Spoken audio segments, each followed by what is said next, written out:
Missouri faces a big challenge over the coming years, and that's workforce readiness. How do we mobilize and represent the interests of those children? Well, business and business leaders and other interested individuals need to step into that void and represent what those interests are on a consistent, ongoing basis. I think we have a lot of raw talent right here, and we have it all across our state.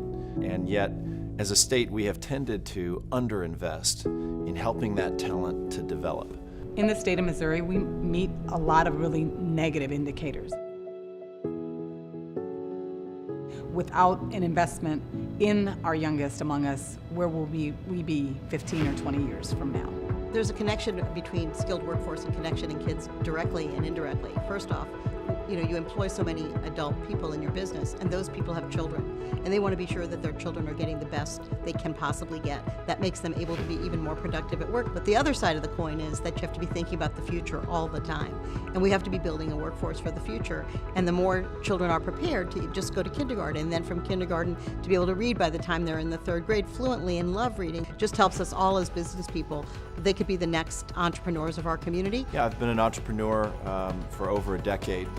I started my first company in 2008. I've been an investor for much longer than that.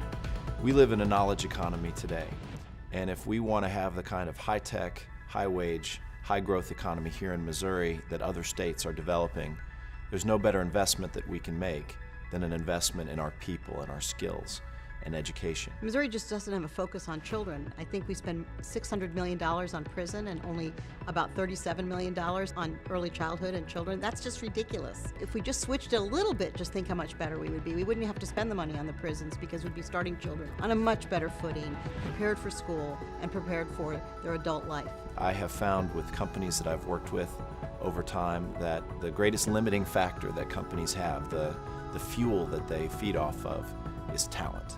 And so we've got to be building talent in every nook and cranny and corner of our state.